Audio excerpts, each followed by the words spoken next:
Doctor صاحب کچھ لوگوں کو یہ مسئلہ ہوتا ہے کہ جب وہ کھانا کھا رہے ہوتے ہیں یا کچھ بھی پانی پی رہے ہوتے ہیں یا کھا پی رہے ہوتے ہیں تو گلے میں خوراک نگلتے ہوئے ان کے گلے میں خوراک اٹکنا شروع ہو جاتی ہے یا پھنسنا شروع ہو جاتی ہے. انہیں اس کی وجہ سمجھ میں نہیں آتی لیکن اس کے پیچھے کوئی بیماری ہے. بے انتہا بیماری ہے. اس اگین یہ علامت ہے, ڈائگنوسس نہیں ہے, اسے ہم ڈسفیجیا کہتے ہیں, خوراک کا گلے میں اٹک جانا. اچھا, خواتین, ینگ خواتین میں اس کی اور وجوہات ہیں, اولڈ مین میں اس کی اور وجوہات ہیں, اور ہر گروپ میں اس کی ڈفرینٹ وجوہات ہیں. ٹھیک.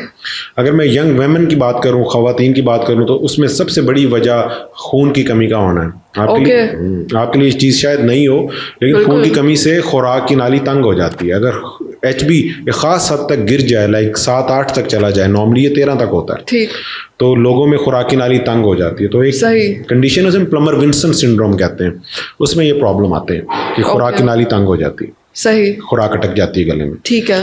پھر کچھ اولڈ مین میں جو کہ 40-50 ابو ہوتے ہیں, گلے کے کینسر یہ مسئلہ کر سکتے ہیں, خوراک کی نالی کے اوپر والے حصے کے یا لیرنگس, آواز کی تاروں والے حصے کے کینسر, ڈسفیجیا دے سکتے ہیں. یوزلی اسموکرز ہوتے ہیں لوگ, ان میں خوراک گلے میں اٹکنا شروع ہو جاتی ہے. اور بعض اوقات ایک اور بہت بڑی وجہ ہے جسے ہم فالج بھی کہتے ہیں, ٹھیک ہے نا, اس میں بھی خوراک گلے میں اٹکنے لگ جاتی ہے. یا کہ جو کوآرڈینیشن ہے, جو حلق کی اور خوراک کی نالی کی کا جو سسٹم ہے کوآرڈینیٹ کرنے کا, کہ خوراک جب حلق سے خوراک کی نالی میں جائے گی تو خوراک کی نالی کو کھلنا ہے. اگر اس سسٹم میں کوئی ڈیلے آ جاتا ہے کسی جو ہے دماغی بیماری کی وجہ سے, جیسا پارکنسنز میں ہو جاتا ہے, جیسا کئی اور بیماریوں میں ہو جاتا ہے جو دماغی ہیں, یا فالج میں ہو جاتا ہے, تو بھی یہ پرابلم آتا ہے. ٹھیک ہے. تو خوراک کے نگلنے میں مسئلہ ہوتا ہے یا پھر پانی کے نگلنے میں بھی مسئلہ فیس کرنا پڑتا ہے ان لوگوں کو؟ دونوں میں آ سکتا ہے. ایک کلاسک سمٹم ہے جسے ہم کہتے ہیں پروگریسو ڈسفیجیا, کہ پہلے خوراک سالڈ اٹکتی ہے, مطلب کہ جو بولس ہے, جو کہ نوالا ہے کھانے کا, وہ اٹکنا شروع ہوتا ہے, اور بعض کا اور آہستہ آہستہ یہ بڑھتا جاتا ہے, اور پھر پیشنٹ پانی پینے سے بھی قاصر. ٹھیک ہے, مطلب آہستہ آہستہ کنڈیشن ورسٹ ہو جاتی ہے. اچھا, یہ کلاسیکل ہمیں اس میں جو پروگریسو نظر آتے ہیں, کئی خاص ڈیزیز میں نظر آتے ہیں جن میں گلے کا کینسر بھی ایک وجہ. ٹھیک ہے. لیور کی وجہ سے بھی مسئلہ ہو سکتا ہے, یہ لیور کی کسی بیماری کی وجہ سے؟ لیور کی بیماری کی وجہ سے کوئی ایویڈنٹ ایسی چیز میری نظر سے نہیں گزری ہے, لیکن لیور کی بیماریاں اگر دیکھی جائیں تو اس میں بے انتہا بڑی ورائٹی ہے. تو پاسبلٹی کہ کوئی ایسی وجہ ہو جس کا مجھے علم نہ ہو, پاسبلٹی ایسا, کیونکہ لیور میرا سبجیکٹ نہیں ہے, لیکن پاسبلٹی. میدا جگر ویسے جو ہیں وہ لوگ بھی ڈسفیجیا کو دیکھ رہے ہوتے ہیں, جنہیں گیسٹرنٹولوجسٹ کہتے ہیں, پیتھولوجسٹ, وہ بھی دیکھ رہے ہوتے ہیں ڈیزیز کو. تو آپ نے اچھا, اور یہ کہتی ہوتی ہے کہ بعض اوقات خاتون یا کوئی بندہ یہ کہتا ہے کہ ڈاکٹر صاحب میرے تو صرف پانی ہی رکتا ہے یا اٹکتا ہے. اچھا, تو اس میں زیادہ تر جو ہے نیورو مسکولر کوآرڈینیشن کا ایشو ہوتا ہے, صحیح, جسے غوطہ لگ جانا بھی کچھ لوگ کہتے ہیں. بالکل, اور کچھ لوگوں میں فریکوینٹلی ہی ہوتا ہے. تو اس میں نیورو مسکولر کوآرڈینیشن کے مسائل کی یہ ایک علامت ہو سکتی ہے. اس کو نیورولوجسٹ کو ملنا چاہیے آئیڈیلی. رائٹ, ٹھیک ہے. کانا گلے کو بھی دیکھنا پڑتا ہے یہ چیز. ہاں جی, ٹھیک ہے. ڈاکٹر صاحب, تو پھر ایسے کون سے سمٹمز بیسک ہوتے ہیں کہ اگر کسی کو بار بار یہ فیس کرنے پڑے ہوں, خوراک کے نگلنے میں مسئلہ آ رہا ہو, تو اس کو کہ یہ لگے کہ اسے اب ڈاکٹر کو کنسلٹ کرنا چاہیے کیونکہ یہ چیز جو سمٹمز ہو رہے ہیں یہ نارمل نہیں ہے؟ خوراک نگلنے میں اگر مسئلہ تو ایک آدھ دفعہ تو ہر بندے کو ہو جاتا ہے. کوئی نوالا بڑا ہو سکتا ہے, یا کہ وہ اس ٹائم پہ فوکسڈ کہیں اور تھا تو گلے میں, یا کنسسٹنسی ایسی ہو سکتی ہے اس بولس کی, اس نوالے کی, ڈرائنس, کہ وہ اٹک کے گزر گیا. نو وریز, ایک آدھ دفعہ نو وریز. اور ایک سمٹم ہوتی ہے جیسے ایسوفیجائٹس ہے, کہ خوراک گزرتے ہوئے درد پیدا کر رہی ہے اور وہ اسے پتہ لگ رہا ہے یہ چیرتی ہوئی آ رہی ہے, تو یہ بھی ایک ہفتے 1.5 ہفتے کے اندر ٹھیک ہو جاتا ہے.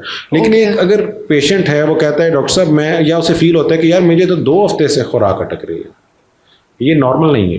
ٹھیک. بعض کا کورسیو انٹیک, یعنی کہ کچھ لوگ, کچھ خواتین کچھ مسائل کی وجہ سے کوئی تیزاب پی لیتی ہیں. ہمارے پاس یہ بے انتہا پیشنٹس آتے ہیں, یا کوئی کاسٹک یا کوئی ایسا الکلی پی لیتی ہیں جس کی وجہ سے خوراک کی نالی اندر سے ڈیمیج ہو جاتی ہے. اس میں بھی پھر یہ پرابلمز آتے ہیں. ٹھیک ہے. تو پھر کس طرح سے اس کا ٹریٹمنٹ کیا اویلیبل ہے, کیسے ٹریٹ کیا جائے گا پیشنٹس کو؟ ڈسفیجیا میں وجہ کا تعین کر کے اس کا علاج کیا جائے گا. اگر تو کسی کو کبھی کبھار خوراک کی نالی میں یا حلق میں خوراک اٹک رہی ہے تو ایسا لگتا ہے کہ کوئی بہت زیادہ سویئر شاید ایشو نہ ہو, لیکن یہ بھی وجہ ہو سکتی ہے کہ ابھی اس کو ڈیزیز شروع ہو رہی ہو. ٹھیک ہے نا. پھر کچھ ایسی علامات ہیں کہ جس میں پیشنٹ کھانے پینے سے قاصر ہو رہا ہے, تو اس کو تو دکھانا ہی پڑے گا.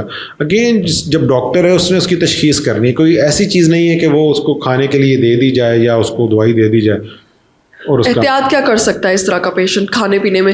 کیونکہ ڈیفینیٹلی جب آپ کو کھانے پینے میں مسئلہ ہوگا تو پھر آپ کے لیے مشکل ہو جاتی ہے. جن کو نیورو مسکولر کوآرڈینیشن کا ایشو ہے یا جو کہ اولڈ ایج میں ہیں ان کو تو ہم کہتے ہیں چھوٹے والے لیں, کھانے کو پورا وقت دیں جیسا کہ سنت کا طریقہ ہے, اور کھانے کو وہ کہتے ہیں اتنا چبائیں کہ یہ پانی کی طرح ہو جائے, اور پانی کو کھانے کی طرح کھائیں, مطلب کہ روٹی کی طرح چبا کے کھائیں. کہتے ہیں نا پانی کو چبا کے پئیں, مطلب اس میں گھونٹ لیں, اور روٹی کو پئیں, مطلب اتنا چبائیں دانتوں میں 32 دفعہ کہ وہ اتنی اس کی کنسسٹنسی نرم ہو جائے کہ وہ حلق سے گزرتے ہوئے مسئلہ نہ کرے. اور دوسرا یہ ہے کہ جب آپ نے کھانا کھانا ہے تو ہمارے یہاں نا ایک چیز ہے کہ ہم یا تو ٹی وی دیکھ رہے ہوتے ہیں یا فون دیکھ رہے ہوتے ہیں یا ہم باتیں کر رہے ہوتے ہیں. بالکل اٹس ناٹ دا کیس. جب آپ نے کھانا کھانا ہے تو کھانا اٹ سیلف ایک ایکٹیویٹی ہے, آپ نے کوئی دوسری ایکٹیویٹی اس کے ساتھ کمبائن نہیں کرنی ہے. آپ نے اپنی جو پلیٹ ہے پلیٹر ہے اس کو رکھنا ہے, اس کو کنسنٹریشن سے کھانا ہے, آرام سے کھانا ہے. تو یہ جو جنرلی ہمارے لوگ ہوتے ہیں نا ان کے مسائل ختم ہو جاتے ہیں. اگر اس کے باوجود کسی کے حلق میں خوراک اٹک رہی ہے تو ہمیں دیکھنا ہے کہ خوراک کی نالی تنگ ہے یا خوراک کی نالی یا اس کے اوپر والے حصے میں کوئی بلاکیج ہے, کوئی گلٹی رسولی, تو پھر ہم نے اس کا وجہ کا تعین کرنا. اوکے ٹھیک ہے, بہت شکریہ.